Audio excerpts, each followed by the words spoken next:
Magandang gabi po sa inyong lahat. Simulan po natin ang gabing ito sa ngalan ng Ama, Anak at Espiritu Santo. Amen. Ama namin mapagmahal, lukuban mo kami ng iyong banal na Espiritu. Nawa po ay marinig namin ang mga dapat naming marinig, makita namin ang dapat naming makita, at magawa namin ang mga bagay na dapat naming gawin. Hinihiling namin ito sa pamagitan ni Kristo, aming Panginoon. Amen. Ama namin, sumasalangit ka, sambahin ang ngalan mo, mapasa amin ang kaharian mo, sundin ang loob mo dito sa lupa para na sa langit. Bigyan kami ngayon ng ating sa araw-araw at pagkawalan mo sa amin sa aming kasalanan. At ako magpatawad namin sa mga kasalanan sa amin. At huwag kami magpapay at iagyan sa kasalanan. Ina ng laging saklolo, sa ngalan ng Ama, Anak at Espiritu Santo. Amen. Tinatanong ko po si Father Gilbert kung ano ang tema. Basta daw Kwaresma. Ano po? Ang hirap nun. Ano po? Ang hirap nun. Ang kadalasan po na pinag-uusapan sa taong ito ay ang isinulat ng Santo Papa, hope does not disappoint. Hindi ka bibiguin ng pag-asa. Hindi ka bibiguin ng pag-asa. Tinatanong ko po isang bata, ano ang pag-asa? Sabi ng bata, yan po nagbabantay ng bagyo sa Pilipinas. Mahirap pa. Pag-asa. Kasi lahat na lang binigyan ng kung ano-anong katapat, di po ba? Ano? Ang hope, mabuti, pag-asa. Pag-hope, sigarilyo. Di po ba? Napakahirap, ano po. Pero ano po ang sinasabi? Ano po ba sinasabi ng Santo Papa tungkol sa pag-asa?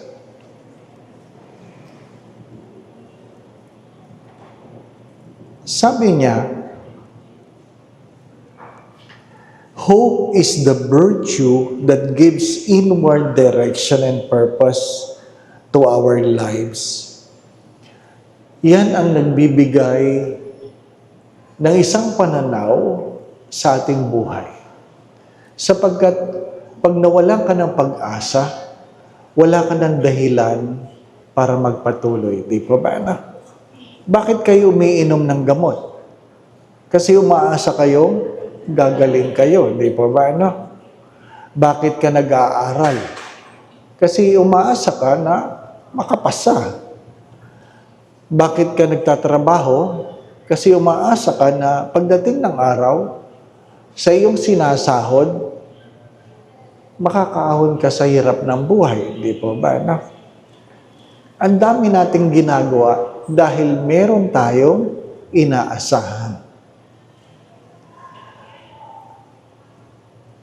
Nung panahon ng pandemya, ng pandemic, ano po, marami doon mayayaman na kilala ko na tumalon mula sa kanilang kondominium. Mayayaman sila. Mayayaman. So, ibig sabihin, hindi dahil kulang sa pera, kaya ka nawawalan ng pag-asa. Meron doon isang manager ng isang hotel, nagbikti. Nakita na lang na wala nang buhay sa sariling kwarto. At ang tanong ng magulang sa akin, anong nangyari, Father? Hindi ko alam. Hindi po ba, no? Hindi ko alam. Sadyang maraming bagay na hindi natin naiintindihan. Kaya kung wala tayong pag-asa, hindi ko alam kung saan tayo pupulutin. Hindi ko alam kung alam niyo ang kwentong ito. Meron isang pare na inilagay sa isang mahirap na parokya. Hindi naman ganong kahirapan. At ang una niyang misa ay talagang pinaghandaan niya. At sinabi sa mga tao na magmimisa ako, magpapakilala ako, at dumating ang oras ng misa. 6:00, walang tao sa simbahan. Walang tao. Ano pa? Maya-maya, may dumating na mag-asawa, pero sa likod umupo. Yung para bagang ayaw lumipat sa harap. Maya-maya, may dumating na isang lalaking gusgusin na may hawak na lubid. At 15 minutes na nakakalipas, wala na ibang dumating, kaya nagmisa si Father. Nagmisa. Anong koleksyon mo sa 3 tao? Wala. Di ba ba? Wala. Pagkatapos ng misa, dahil wala pa siyang kumbento doon sa kapilya, naglakad siya doon sa bahay na pupuntahan niya. Habang naglalakad, na-hold up siya. Na-hold up. Ano pa? Lahat ng gamit niya, nakuha sa kanya. At pagdating niya sa kumbento, talagang nagtampo siya sa Diyos. Bakit ganito? Bakit ganito ang aking pagkapari? Bakit ganito ang tugon ng mga tao? Pero hindi po nawala ng pag-asa si Father. After 10 years, ililipat na si Father. At ang kanyang pamamaalam ay nagkwento siya tungkol sa unang misa niya. Unang misa. Inulit niya, may mag-asawa, merong maduming tao, tapos na-hold up siya. Ano po? Pero nung 10 years na siya doon, marami na nagsisimba. Marami nagsisimba. Pagkatapos ng kanyang pamamaalam, may mag-asawang lumapit kasama mga anak. Sabi, Father, kami po yung mag-asawa na nagsimba sa una niyong misa. Yun po yung araw na maghihiwalay na kami. Maghihiwalay na kami. Pero dahil sa homily ninyo, nagpasya kaming magpatuloy. Ito na po yung aming mga anak. Ano pa? Ito na po yung aming mga anak. Tapos maya-maya, may lumapit na mayamang lalaki. Sabi niya, Father, yung pong lalaking gusgusin na madumi, na may hawak na lubid, ako yun. Ako yun. Kaya po ako may hawak na lubid, nagbikti ako. Kaya lang naputol. Naputol. Sa sobrang sama ng loob ko, na nagbikti ka na, hindi pa natuloy, napadaan ako sa simbahan. At dahil sa homilya niyo, Father, nagbigyan ako ng pag-asa. At ngayon, may-ari na ako sa isang kumpanya. Ano po? Di si Father, tuwan-tuwa. Di po ba? Ano? Ito po ang mas mabigat. Meron siyang diakono na nagsiserve. At sabi niya, Father, pag nakwento ko sa iyo, sana patatawarin mo ako. Hindi kinabahan si Father. Sabi, ano kayong kwento nito? Sabi niya, Father, 3 kaming nang hold up sa inyo noon. 3 kami nang hold up sa iyo. Yung 2 po patay na. Nabaril ng gabing yon. Ako po ang naiwan. At yung bag ninyo, ako ang nakakuha. At ang laman ng bag ninyo ito. Ano po? Dahil ako lang ang nabuhay, gabi-gabi kong binabasa yung Biblia. At yun ang nagpabago na aking buhay. Ngayon po, diakono na ako. Ano po? Kung sa akin yun, hindi ko alam kung anong gagawin ko yung diakono, di po ba? Sasapakin ko yun, di po ba? Isipin mo, hinold up ka, di ba ba? Mabuti binuhay ka, di ba ba? Ano? Pero, ano ibig ko sabihin? After 10 years niya sa kanya nalaman na yung ginawa niya, na pinagtiyagaan niya, na akala niya kung sino lang mag-asawa, gusgusin, at siguro minumura mo ang Diyos dahil na-hold up ka, yun ang naging resulta. Yun ang naging resulta. Sino makapagsasabi na sa mga batang ito, pagdating ng araw, may magpapari? Di ba? Siguro yung mga sarili nila hindi makapaniwala, di ba ba? No? Walang nakakaalam. Ano ibig ko sabihin? Punong-puno kayo ng katanungan ngayon. Wala sino man sa atin ang walang problema. Lahat may problema. Di po ba? Pero ang aking pong tanong, tinanong po ba ninyo, bakit hindi kayo namatay nung pandemic? Meron po ba nagtanong? Hello? Nung panahon ng COVID, I'm sure may kakilala kayo namatay nung COVID. Di po ba? Nagsimula yun sa numero. Mamaya, sa sobrang dami, may pangalan na. Mamaya, kakilala nyo na. Mamaya, kamag-anak nyo na. Di po ba, na? Nanay namin na COVID. Pero nabuhay naman. Kaya lang, nabuhay ka sa COVID, nabalda naman. Ngayon, hindi na makalakad. Nanghina eh. Pero ang aking tanong, sa dinami-dami ng namatay ng COVID, nagtanong ba kayo, bakit kayo nabuhay? Hello? Di ba? Bakit hindi kayo namatay? Nakukuha niyo? Hindi natin ang anong pinagtutuunan natin ng pansin kadalasan? Yung pangit lang na nangyayari sa buhay natin. Yung pangit lang, yung masama lang, yung mahirap lang.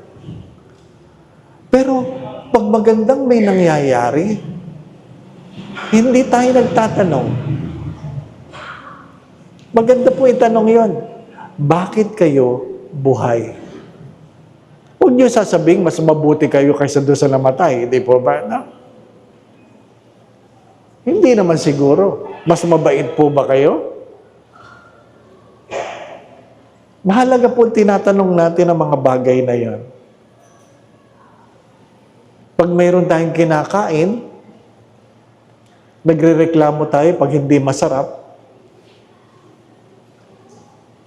pero hindi tayo nagtatanong, paano kaya yung walang makain? No? Paano kaya yung walang makain? Kailangan nating maintindihan na ang pag-asang pinangahawakan natin ay hindi tungkol sa atin, kundi tungkol sa kabutihan ng Diyos. Ang paalala ng Santo Papa ay, tingnan mo ang pinagmumulan ng pag-asa. Hindi ako, hindi ikaw, hindi ang kapitbahay mo, hindi ang mga doktor. Nung isang araw, kumakain kami ng dinner, 2 doktor ang kausap ko, nagkukwento siya tungkol nung COVID. At sabi niya, kahit ang mga doktor, takot na takot. Kasi bumubulagta na lang. Mga mababait na doktor, masisipag na nurse. Marami sa atin marahil ang nabuhay o kilala nyo dahil na-intubate. Pero may mga kakilala kong pari na nang sila i-intubate, tumanggi sila para maibigay yung tubo sa ibang tao. Sabi ng isang madre, sabi niya, si sister ganon, sinabi niya, wag na lang sa kanya. doon na lang sa katabing pasyente. Yung katabi kayang pasyente, nagpasalamat kaya doon sa madre na sa kanya ibinigay ang tubo? Hindi ko alam, di po ba, no? Hindi ko alam. Mga minamahal na mga kapatid, mahalaga po na pag pinag-uusapan natin ang pag-asa, meron tayong tamang pagkaintindi kung sino ang pinagkukunan natin ng pag-asa. Ikalawa, the death and resurrection of Jesus is the heart of our faith and the basis of our hope. Maganda ang Pasko. Pero kung walang Kwaresma at walang muling pagkabuhay, walang saysay ang ating ginagawa. Kung hindi tayo muling mabubuhay, sayang ang pagsisimba. Sayang ang pagtitiis.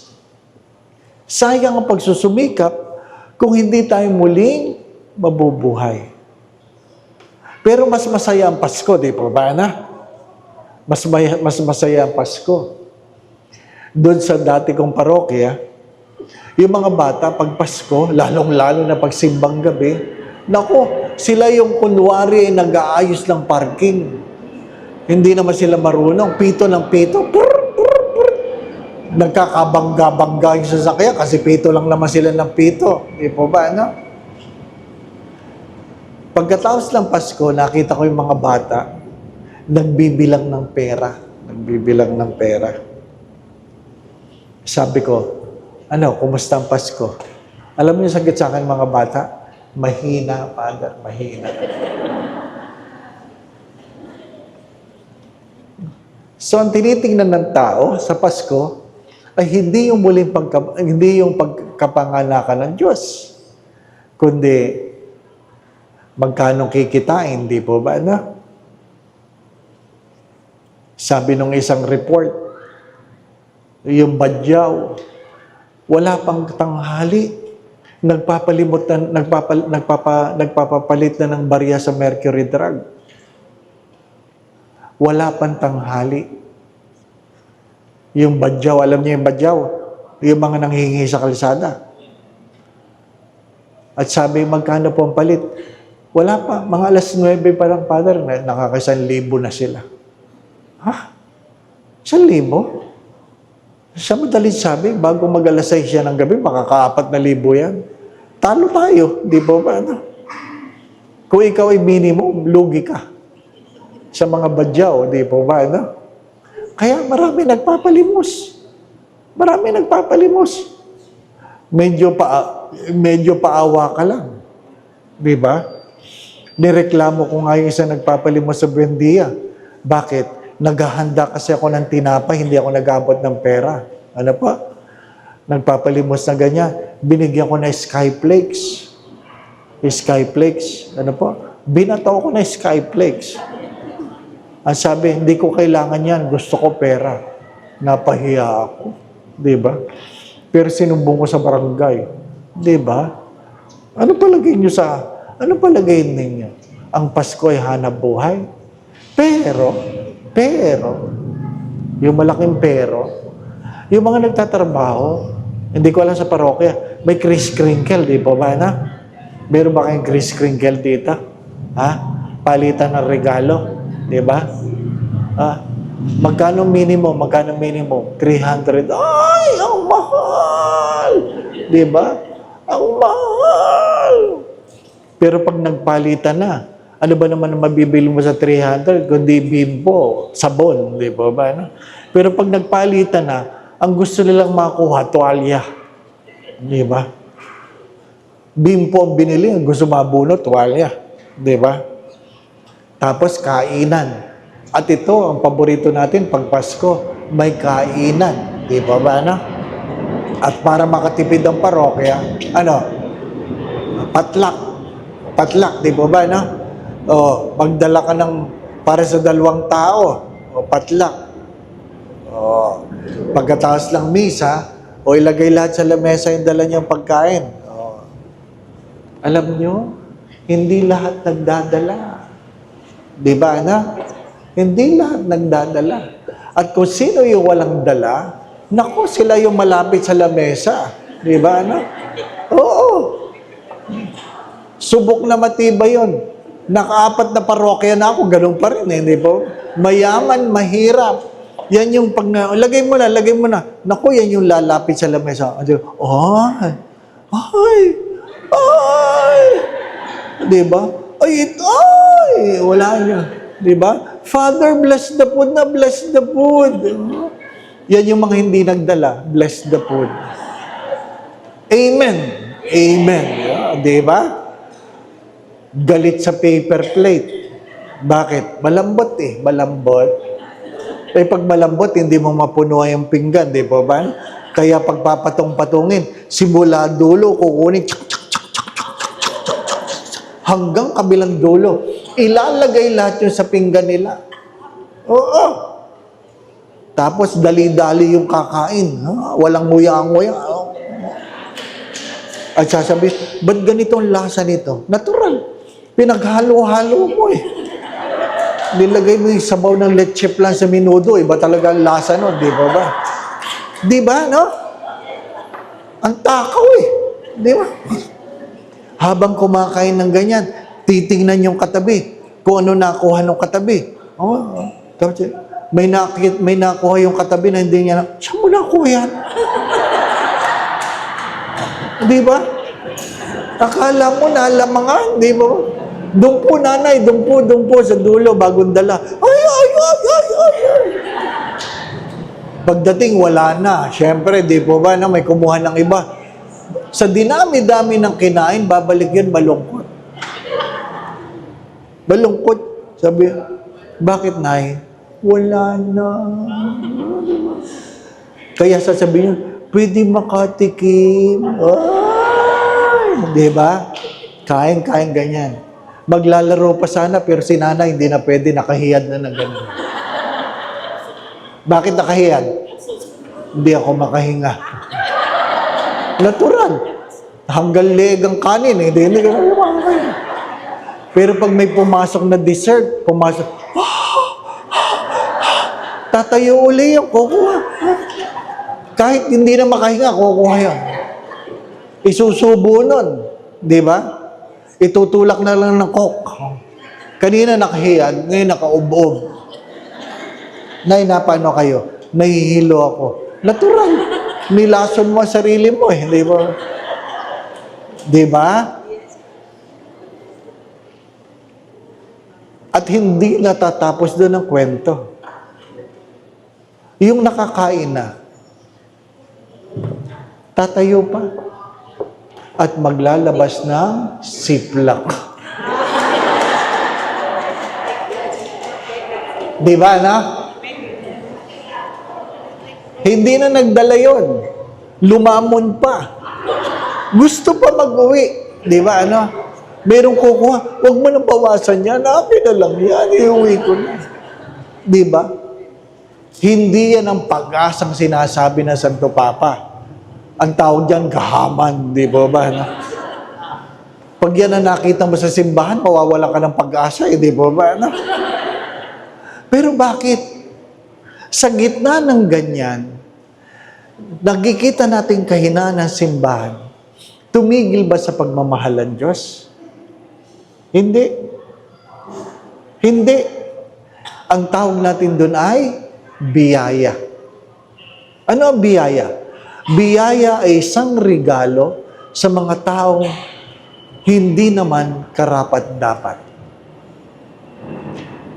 Biyaya ay regalo sa mga taong hindi naman karapat-dapat. Grace is enjoying the gifts that we do not deserve. Bakit?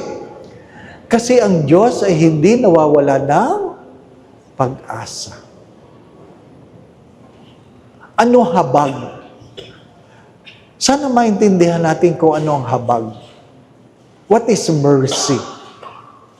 Habag ay ipinagkait sa iyo ang nararapat na kaparusahan na dapat para sa iyo. Mercy is being spared from the punishment we deserve.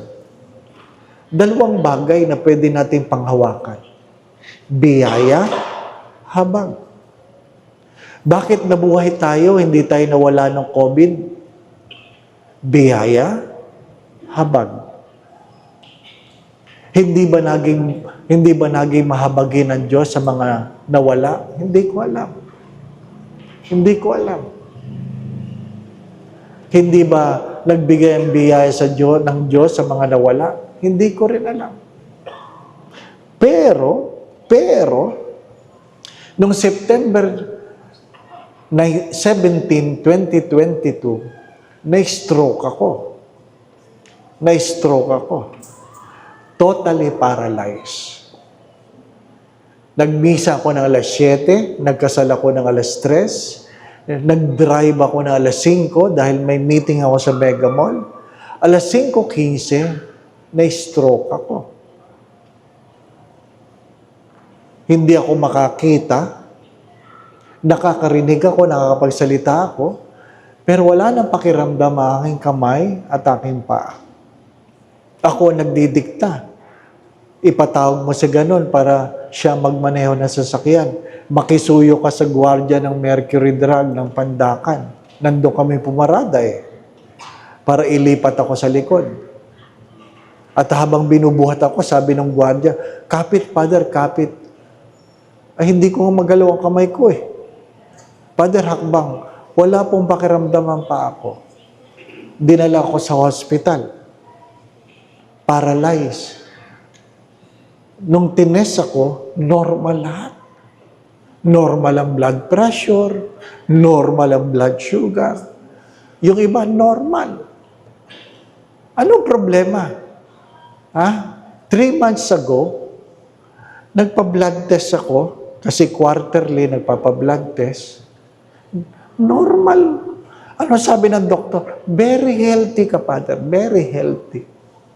Stroke. Simula nun, di na ako naniniwala sa blood test. Huwag kayo maniwala. Ano po? Baka akala nyo, healthy kayo, Stroke.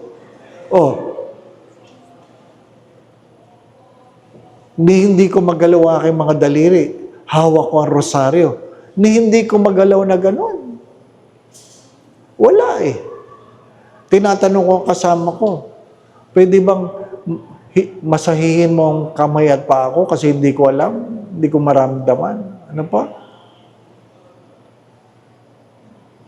Dahil hindi makuha doon sa isang hospital kung anong problema, nagpalipat ako sa Cardinal Santos. Napalipat ako sa Cardinal Santos ng alas 11 ng gabi. At nung ako'y pinasok sa emergency room, ano sabi ng doktor na sumalubong? Tinatawagan niya yung kaibigan kong doktor. Father Dave might not make it. Might not make it. Gusto ko sanang imulat ang mata ko. Ano itsura ng might not make it? Di po ba? Di po ba? Ano ba itsura ng might not make it? Di po ba? Pag sinabihan ng doktor, wala nang pag-asa yan. Kakaiba na yung doktor na may sabi. Hindi po ba? Naiiyak-iyak pa siya. Sabi ko, baka na ito, end of the world sa akin. Di po ba? Pero hindi. Nabuhay ako. After 2 days, naigalaw ko ang kamay ko, nagalaw ko ang paa ko. Yung doktor na nagsabing, might not make it, nagsimba sa araw na yon. Sinabi sa kaibigan kong doktor, alam mo ba, si Doktora Teres, nagsimba. Bakit siya nagsimba? Hindi siya makapaniwala sa milagro sa iyo. Ano sabi ko? Kailangan ako ma-stroke bago siya magsimba uli. Sana siya na lang na-stroke, di ba? Di ba?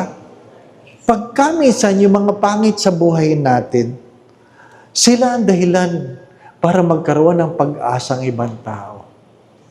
Last month, nagkita kami uli ng doktor. Nagpunta siya sa Greenbelt. Nagpa-pray over siya. Nagpa-pray over. Simula nang ipatong ko ang kamay, walang tigil ang luha. Walang tigil ang luha. Ay, di basa ang damit. Ano po? Sira ang makeup. Walang tigil ang luha eh. Usually, pag nagpapapray over, pagkatapos magpapapicture, wala. Hindi siya nagpapicture. Bakit? Sira eh. Tinawagan ko yung kaibigan kong doktor. Uy, nagkita na kami ni Dr. Riz. Oh, tanong mo sa kanya, bakit siya iyak ng iyak? Ano sabi ng doktor? Hindi ko mapigil eh. Ha? Hindi ko alam kung ano kanya pinagdadaanan ngayon. Lahat may pinagdadaanan. Marahil ang mga batang ito, tawa lang ng tawa, hindi nila alam kung anong pinagdadaanan ng kanilang mga magulang. Di po ba? No? Maraming mga anak ngayon. Walang sinabi kundi iPhone. Di ba ba? No? iPhone. Di ba?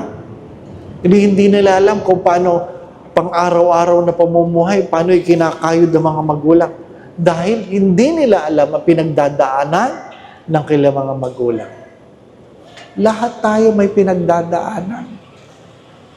Lahat. Ngayon, ano sabi ng doktor? Father, mas delikado yung second stroke kaysa sa una. Kaya, mag-iingat ka. Sabi ko, ano pong unang gagawin? Huwag na kayo kakain ng bawal. Huwag na kakain ng bawal. Sige. Ano po yung mga bawal? Ano sabi ng doktor? Basta masarap, bawal. Di tapos, di ba? Tapos. Ha? O kaya pag mayroong nagbibigay sa akin, tinatawag, masarap ba yan? Father, bawal yan. Pakakainin daw ako ni Father Gilbert. Hindi, masarap kaya? Kung masarap, bawal. Di ba? Pero, ano po, pasensya na kayo, puro pero, di ba? Makinig kayo. Pag pinagbabawalan pa kayo ng doktor, may pag-asa pa kayo. Inuulit ko. Pag sinabihan ka ng doktor, nay, bawal yan, tay, bawal yan. Ibig sabihin, may pag-asa pa kayo. Pero pag sinabi ng doktor, kahit ano pwede na ho niyang kainin. Ibig sabihin nun, wala na kayong pag-asa. Yun ang katotohanan. Itanong niyo sa mga doktor. Pag pinagbawalan kayo, meron pang pag-asa. Pero pag kayo pinakain na, ibigay mo na, sige. Kasi ibigay mo na, hayaan mo na. Wala nang pag-asa yun. Malapit na yan. Di ba ba, no? Sana naintindihan natin. Hindi porke maganda, may pag-asa. Minsan, pag masyadong maganda, wala nang pag-asa. Pag mayroong pagsubok, may pag-asa. Ang muling pagkabuhay ay dahil namatay ang Diyos. Naintindihan po ba ninyo? Merong muling pagkabuhay dahil namatay. Kung hindi namatay, walang muling pagkabuhay. Lahat gusto mayroong muling pagkabuhay pero ayaw mamatay. Di ba ba, na? Wala namang gusto mo mamatay. May gusto ba ditong mamatay? Hello, taas ang kamay. I-pray over natin para mamatay na agad. Pag tinanong mo, sa anong pamamaraan nyo gusto mamatay? Sa anong pamamaraan? Gusto nyo ba nalulunod? Nasusunog? Nadaganan ng eroplano, nabagsakan ng eroplano? Ha? Nadaganan ng building? Sinong gustong ganun pagkamatay? Anong gusto nyo? Ha? Ano po? Yan ang gusto ng lahat. Sana kunin ako ni Lord habang natutulog. Di ba ba? Di ba? Yun ang panalangin. Sana kunin ako ni Lord habang natutulog. Bakit? Para wala nang hirap. Tama po ba? Oo, yun ang panalangin ng lahat. Kunin ako ni Lord habang natutulog. Kaya ngayon, may mga namamatay na sa misa.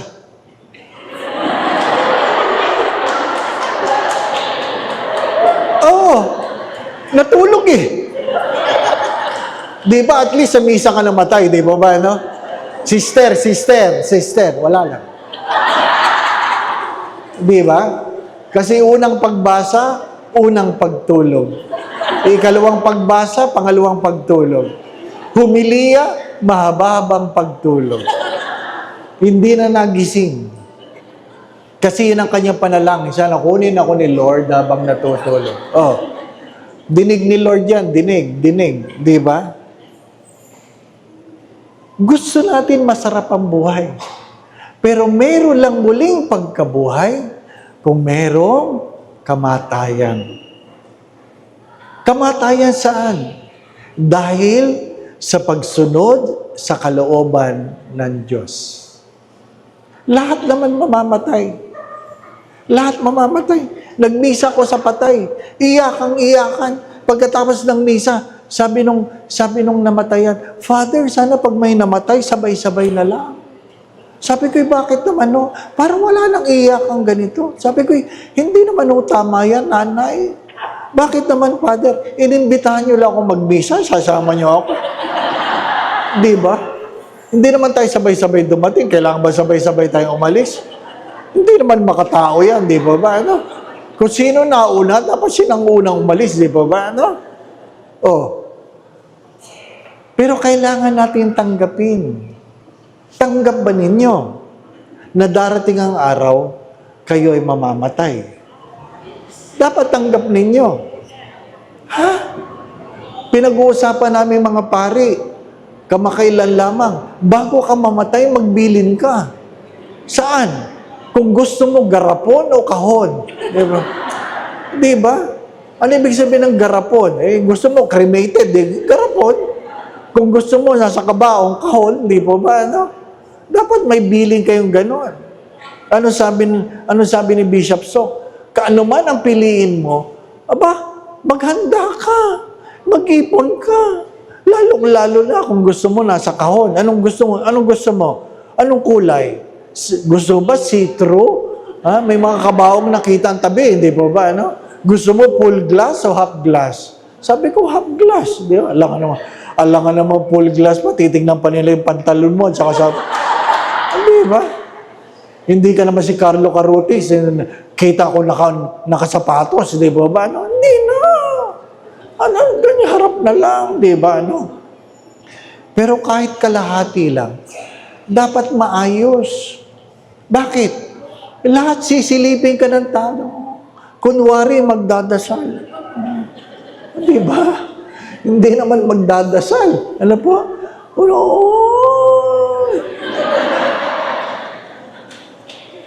Ilang beses na akong nagmisa sa patay. Naku, kaya hindi ako naupo sa harap na katabi ng kabaong. Kung ano-ano naririnig ko doon sa mga sumisilip. Ay, ang pangit. Oo. Pag hindi kayo maghahanda, pangit kayo. Di ba? Isipin nyo, ang lahat ng dumadaan doon, sabi, ang pangit. Bumastos kayo. Ay, hindi pantay ang kilay. Di ba ano? Hindi man lang ginupit ang buhok sa ilong. Ay, nadinig ko yan lahat. Nadinig ko yan. Di ba? Nag-bless ako ng patay. Hindi man lang inayos ng purinarya. 2 kilay. Kasi nagpatato sa ibabaw ng kilay na gano'n. Oh, habang nag-bless akong ganyan, nakita ko, ang pangit. Hindi lang pangit, nakakatakot. Sabi ko, Lord, sana hindi ko ito maalala. Baka mapanaginipan ko ito. Oo.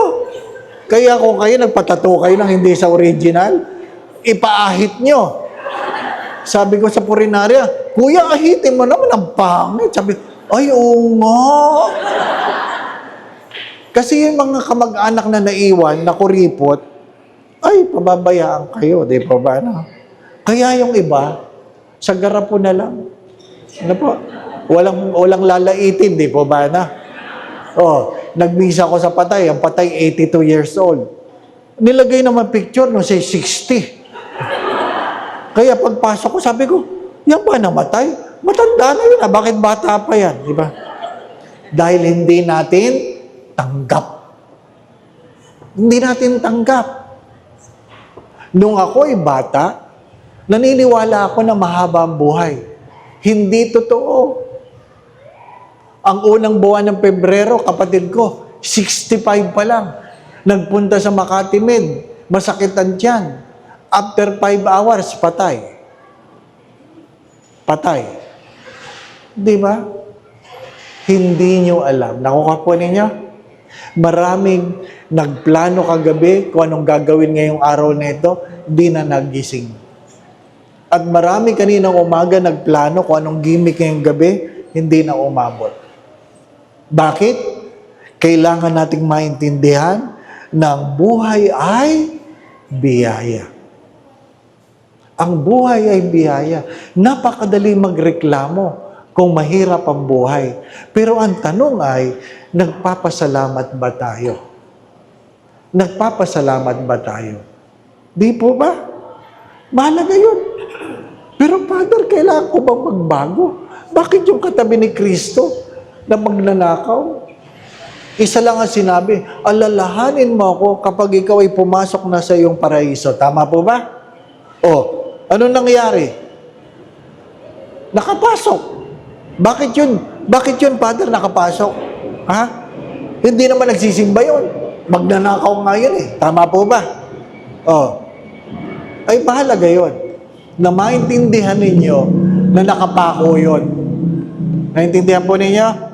Nakapasok yun sa pinto ng langit dahil nakapako. Kung gusto nyo madali ang pasok sa pinto ng langit, magpapako kayo. Magbo-volunteer si Father, ipapako kayo. Kaya nga, ano sabi? Ano sabi? The sacrament of penance assures us that God wipes away our sins. Mahalaga sa Kwaresma na meron tayong pagsisisi, meron tayong pangungumpisal. O tahimik kayo, ano? Pagkumpisalan na, tahimik na, di ba ba, ano? Ha? Tapos yung mga bisitang pari, yun ang pinakamahabang pila. Kasi hindi sila kilala, di ba ba, ano?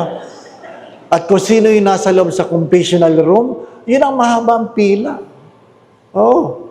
Nagpakumpisa, kasi taon-taon eh. Noon, nagpakumpisal ako. Walang umuupo sa loob ng confessional. Ako umupo. Po. Tapos na lahat yung 10 pari, ako hindi pa. Sabi ko, ilan pa yan? 20 pa, Father. Ano 20 pa? Bakit? Gusto nila kasi hindi sila kilala. Di pa ba? Ha? Tanggapin mo na. Mangumpisan. Baka ito na ang huling araw, di po ba? Ano? Ha? Yung mga spiritual director, si Father Ben Carlos, hindi namin kasama sa almusal, at sabi ng rektor, sunduin mo, baka napano si Father Ben. O di sinundo ko. Pagkatok kong ganyan, nagbukas. Nagulat ako. Bihis na bihis. Nakaganyan, nakaitim, naka-Roman collar na nakasuot. Ha? Nakasuot. Tapos, nakamedyas, nakapantalon. Ay, di gulat na gulat ako. Sabi ko, Father, ba't kayo bihis na bihis? May lakad kayo? Wala. Ay, ba't kayo bihis? Ano nangyari? Sabi niya, kagabi kasi, nahihirapan ako huminga. Ano ngayon? Nagbihis na ako. Para kung wala na akong buhay, di at least dadatnan niyo akong disente. Oo nga naman, di pa ba, na? Kasi tayo kung matulog, gulagulan itong damit, di pa ba, na? Kasi yun ang masarap na pampatulog, di pa ba? Gulagulan punit-punit ang panty, di ba, no? Oo, para nakakasingaw, di pa ba, no? Ha? Maganda din yung kayo ay nagbibihis para pag nakita ko kinabukasan, hindi may skandal yung titingin sa inyo, di ba ba, no? Ay, ano ba yan? Di ba? Magbihis kayo. Mag-practice kayo mamaya. Oo. Mag-practice kayo. Di ba? Ano bang, Tingnan niyo sa mga damit ninyo. Ano bang gusto niyong damit nung pag kayo nasa kabaong na? Di ba? Para hindi na nahihirapan yung kamag-anak ninyo na mag-isip ng damit na isusuot nyo sa kabaong. Di ba ba? Ano?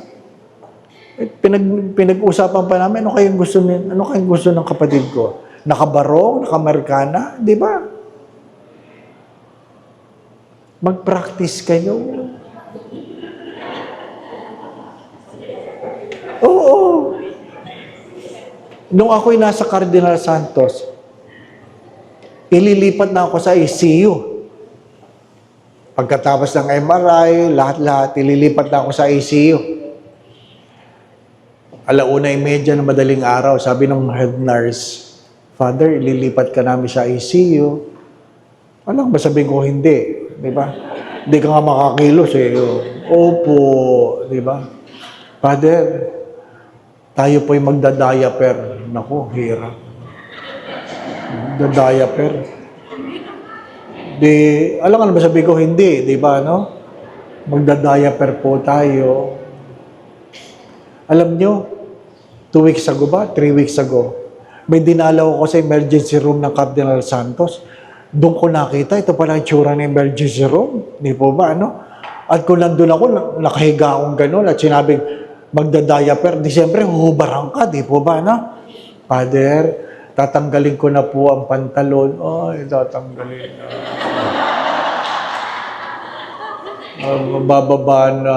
Bababa na yung pantalon. Gusto ko makita kung sino nakakakita. Bakit? Pari ako eh. Di ba? Father, bababa na po ang brief. Ano ko, ayan. Lord, makikita na nila. Di ba? Bakit? Pari ako. Nagmimisa ako. Di pa ako sa mayong Panginoon. Malay mo kung sino yung nagsimba. Di ba? Sabihin mo, ay, nakita ko na yan. Hindi nyo alam. Nakuha po ninyo? Bakit sa palagay nyo? Hello? Ha?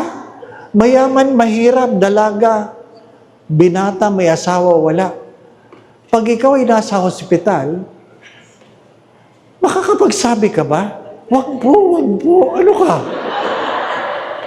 Wala. Kita ka lahat. Naintindihan niyo ako? Dumating ka walang dala, aalis kang walang dadali sa mundong ito. Pinaramdam sa akin ng Diyos yun. Oh. Ganun pala kahirap. Hindi lang yung ikaw ay nakadiaper. Yung nakakahiya na ikaw ay huhubaran na wala kang magagawa. Di po ba? Ano? Kaya tinatanong ko ng mga pari, nung ikaw ba'y na-stroke, bago ba ang brief mo? Malay ko ba kung may stroke ako? Ay di sana nagpalit ako ng bagong brief, di po ba? Ay sana naman di butas-butas. Mukha namang di butas-butas, di po ba? Di ba hindi nyo alam? Hindi nyo alam. Kaya nga habang may panahon, magsisi. Magsisi. Kailan kayo magsisisi? Pag hindi na kayo nakakapagsalita? Kailan kayo magsisisi? Pag wala ng pagkakataon? Ang Kwaresma ay nagpapaalala na inuulit ko, ang pinanghahawakan natin ay buhay na walang hanggan. Ang basehan ng ating pananampalataya at pag-asa ay ang muling pagkabuhay ng Diyos. Di ba? Maghihiwa-hiwalay tayo. Kailan, hindi ko alam. Sa anong pamamaraan, hindi ko alam. Harinawa. Pakinggan ng Diyos ang inyong mga panalangin na mamatay kayo habang natutulog. Di po ba? Ano? Pero, habang may pagkakataon, mangumpisal. Mangumpisal. Hindi maalala ni Father ang kasalanan mo. Sa dami ng problema ko, alalahanin ko pang kasalanan mo, di ba? Ni hindi ko na nga maalala pangalan ng ibang tao. Di ba? Yung, Father, kilala mo ako? Hindi. Ako, alam naman, tandaan ko lahat na nagsisimba. Di ba? Father, ako po yung ano. Ano ngayon? Di ba? Hindi ko na maalala. Darating ang pagkakataon na hindi na natin maalala ang pangalan ng bawat isa. Di ba ba na? Marami sa atin pagkatapos magsimba, magkukwentuhan dyan sa labas. 1 oras kayo nagkukwentuhan. Tatanungin kayo ng anak ninyo, ma, sino yun? Hindi ko alam. Di ba? Di ba? Kaya nga mahilig tayo sa kuya, ate. Di po ba na? Kuya. Kasi di mo naman. Oh, kaya nga bilib na bilib ako sa lolo ko eh. Bakit? Ang tatanda na. Ang tawag pa rin sa lola ko, sweetheart. Di ba? Sweetheart. Ano tawag siya ng lola mo? Darling. Oh, di ba? Buti pa kayo, nakarating kayo sa ganyang edad. Ha? Ang tawag niya, sweetheart. Ano sabi ng lolo niya? Pasensya ka na, kaya hindi ko na maalala ang pangalan ng lola mo. Sweetheart na lang. Di ba? Ha? Kaya ba sa simbahan, sis, bro, sis, di ba? Oh, lahat na lang ng pare, dre. Di ba ba, na? Dre. Oh, di mo alam kung madre o padre, di ba ba? Oh, yan na, natumba na. Ha? Tatapusin na natin bago pa may mabagok ng ulo. Ano po? Last 2. Hope finds its supreme witness in the Mother of God. Sino ang pinakahalimbawa ng pag-asa? Walang iba kundi ang mahal na Birhen. Bakit? Marami siyang hindi naintindihan. Pinagnilayan lang niya. Di po ba? Kahit siya ang nanay ng Diyos, marami siyang hindi naintindihan. Kaya wag na nating naisin na maintindihan mo lahat. May mga bagay na hindi niyo maintindihan. Kaya nga mahalaga ang pananampalataya. Hindi ko naintindihan. Pero nananalig ako dahil ang Diyos ay tapat. Nakatuon ang aking mata sa mahal na Birhen na tinuturo ang kanyang daliri tungo sa anak. At ang sinasabi ay ano? Do whatever He tells you. Gawin mo ang kanyang ipag-uutos. Di ba? Mahalaga yun. Sino ang ehemplo ng pag-asa? Ang mahal na Birhen. Alam po ninyo, hanggang 8:45 lang ako ha. Ano po? Kasi nagsimula tayo ng 7:45, di po ba? 1 oras lang, di po ba? No? Mahirap naman yung... Nung November, meron po kami isang kapatid na babae. Nung November, na-diagnose siya na meron siyang breast cancer. Merong cyst. Breast cancer. Disyempre, nayanig kami. Bunso, iisang babae. Breast cancer. Sabi namin, second opinion. Hanap ka ng second opinion. Sa probinsya yon. Nagpunta dito sa Maynila, second opinion. Ano sabi ng doktor? Confirm po yan. Breast cancer. Kung tutusin po, malaki po yung cyst komparado sa unang test. Well, tapos ang kwento, di po ba, no? Tamang-tama, niluklok sa Greenbelt ang Birhen de la Rosa ng Makati. Hindi ko alam kung kilala niyo ang Birhen de la Rosa ng Makati. Ano po? At yan po ang Birhen ng Makati. Dumating po yan 400 years ago sa Makati, sa poblasyon. Niluklok po yan sa simbahan ng Saints Peter and Paul. Adi, wala kaming Birhen sa Makati. Yun ang niluklok ko. Kaya lang, sabi ko, hindi kita kilala. Sana makilala kita. Tamang-tama, nagka-breast cancer ang kapatid namin, tamang-tama, namimigay kami Novena Prayer ng Birhen de la Rosa. Siyempre, ang una kong hiningi sa kanya, yung kagalingan namin kapatid, di po ba, no? November, December. Lahat ng aking intensyon sa simbang gabi sa kapatid ko. Inoperahan ng January. 7 lymph nodes ang nakuha sa tagiliran. 7 lymph nodes. At maliit na cyst sa dede. Maliit.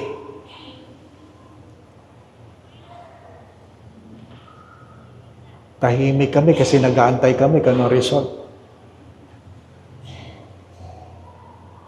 Yung aming kapatid, nasa recovery room pa. Nag-text yung anak. Sabi ng anak, dun po sa 7 lymph nodes, benign po lahat. Benign. Ibig sabihin, walang cancer. Dun po sa dede yung cyst, napakaliit lang na nakuha. Benign din. Sa madaling sabi, walang cancer. Di syempre, tuwan-tuwa ka. Di po ba, no? Nag-second opinion dahil may cancer. Nag-second opinion din kami dahil walang cancer. Di ba? Baka mamaya matuwa ka, hindi naman wala totoo. Di po ba, no? Pinadala pa sa Singapore yung test. February, sinabi sa amin, walang cancer. So, hindi magagamot, hindi magkikimo. So, ngayon, patuloy ako nagdadasal sa mahal na Birhen de la Rosa ng pasasalamat. Di ba, no? Hindi na ako nagtanong bakit. Hindi na kayo magtanong, baka sumagot pa eh. Hindi ba, no? Ang mahalaga, meron tayong Birhen. Ang inyong patron, Birhen. Di po ba? Ang pag-asa. Ang pag-asa. And last, let us return to the scripture, knowing that God is Emmanuel. Knowing that God is Emmanuel. And Emmanuel means God is with us. God is with us. Sino ang ehemplo ng pag-asa? Ang mahal na Birhen. Sino ang pag-asa? Si Jesus. Nakuha po ninyo? Sana maliwanag yan. Ano po? Maliwanag. Na ang pag-asa ay isang pananaw sa kaibuturan ng ating mga puso na kung saan naniniwala tayo na mayroong buhay na walang hanggan. Ikalawa, na ang kamatayan at muling pagkabuhay ni Jesus ang pinakapuso ng ating pananampalataya at sandigan ng ating pag-asa. Lahat tayo mamamatay. Maghihiwa-hiwalay tayo. Pero hindi man natin alam kung kailan, sa anong pamamaraan, harinawa habang tayo natutulog. Pero sana tayo ay handa. Pang-apat, habang may panahon, samantalahin ang pagsisisi, pagbabagong loob sa sakramento ng kumpisal. Panglima, ang ehemplo ng pag-asa ay ang mahal na Birhen at ang pag-asa nating lahat ay ang Diyos na sumasa atin. Ako po ninyo, alam natin ang kasabihan, habang may buhay, may pag-asa. Di po ba? Kung hindi nawawala ng Diyos ng pag-asa sa iyo, inuulit ko, kung hindi nawawalan ang Diyos ng pag-asa sa iyo, huwag kang mawawalan ng pag-asa sa iyong sarili. Maliwanag po ba? Bago kayo makatulog at kunin kayo ni Lord, pauwiin ko na kayo, sa inyo na kayo kukunin ni Lord. Ano po? Sana dinggin ni Lord ang inyong mga panalangin na kayo habang natutulog ay kunin niya. Kaya magbihis mamaya, ha? Magbihis. Ano po? Magbihis. Ano po? Tapos, pag kayo nakabihis ng ganyan, halikan yung asawa ninyo, yapusin nyo na mahigpit, sabihin mo, mahal na mahal kita. Ano po? At kung ano man ang aking pagkukulang, patawarin mo ako. Di ba? Sasabihin ng asawa ninyo, bakit? Anong nangyayari? Baka hindi na tayo magkita bukas. Di ba, no? Bakit? Sapagkat naniniwala ako na may pag-asa. Sasabihin sa'yo ng asawa mo, pinapatawad na kita. Mahal kita. Nagsisisi ako sa aking pagkakamali. Kung ikaw man ay papanaw, sana wag mong kakalimutang ikaw ay aking mahal na mahal. Yan ang sasabihin ng asawa niya. Di ba ba, na? Pakinggan nyo mabuti yun. Namnamin ninyo. Ano po? Tapos tatanungin ka niya, talaga bang pakiramdam mo, mamamatay ka na? Ang sagot doon ay hindi. Feeling ko ikaw.